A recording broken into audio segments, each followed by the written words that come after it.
What's up, guys? Corey and Alex here. We are back for another scaling CrossFit movements video. Today we're going to talk about the handstand push-up.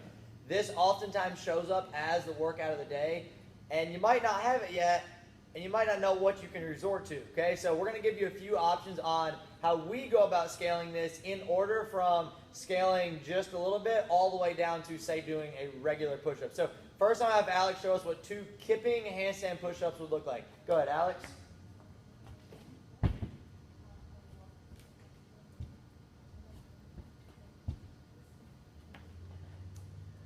All right, wonderful. So if you don't have the prerequisite strength and the ability or the skill to do that kipping handstand push-up, and there's a lot in the workout, we still want you to get upside down and press. Now, you obviously can press a barbell overhead, which is fine. You can do a push-up, which is fine, but a big piece of the handstand is the being upside down. So our first go-to is going to be scaling this to a box. To make it difficult, I'm going to have Alex put her toes on the middle of the box. She's going to walk her hands out so that her legs and her torso make a 90-degree angle. So Alex's toes are on the middle of the box. Notice where her hip is in relation to her hands and shoulders. She's in an upside-down handstand position. Now she's going to do a strict lower and drive up, and there is her handstand push-up. Let me adjust this camera in just a touch. All right, there we go. And relax. Go ahead and come on out of there. So guys, this is a pretty difficult version to do. It's actually, in my opinion, a little harder as far as the strength component compared to the kipping handstand push-up, because you do need more strength to press all the way through. You get no momentum. So to make this a little easier, what we're going to do, we're going to grab 2 ab mats. We're going to put one on the front edge of the box for her knees. We're going to put another on the floor by her head.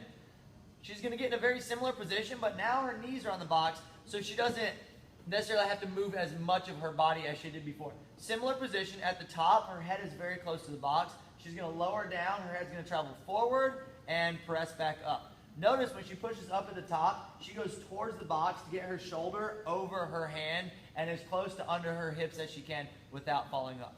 Thank you, Alex. So these are 2 simple ways you can go about using a box to do this. Now, if you've got someone who, say, can't do that yet, Alex, would you mind showing us a pike push-up right here, as long as this isn't too close to the camera? There we go. So she's going to get in this pike position. She's going to come down and forward, and then press up and back, and relax. All right. So, guys, that's a simple way to still get that overhead pressing in with 0 equipment.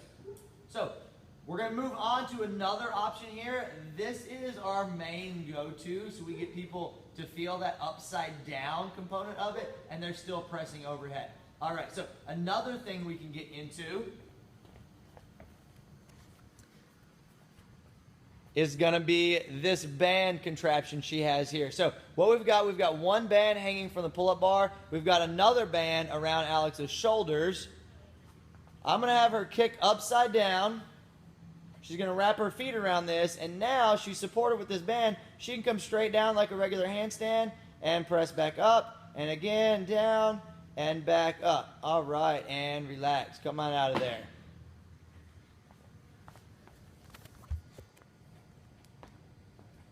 So guys, the good thing about using this band is nothing is supporting you, okay? You're completely upside down. You're not supported 90 degrees on a box, so you can feel that kind of entire handstand, not just a piece of it.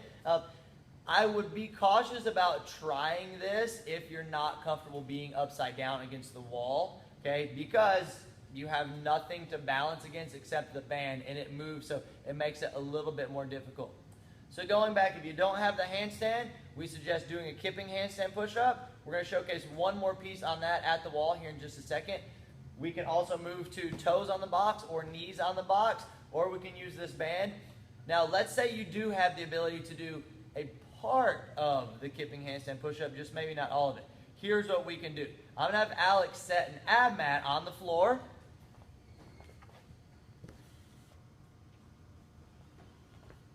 All right, so she's got 1 ab mat on the floor. This is going to give her about an extra 1.5 to 2 inches or so, depending on how much your ab mat compresses. Go ahead and come down and back up. All right, and relax. So, guys, although it may not seem like it, this 1.5 to 2 helps out a ton. Now let's say you need a little bit more.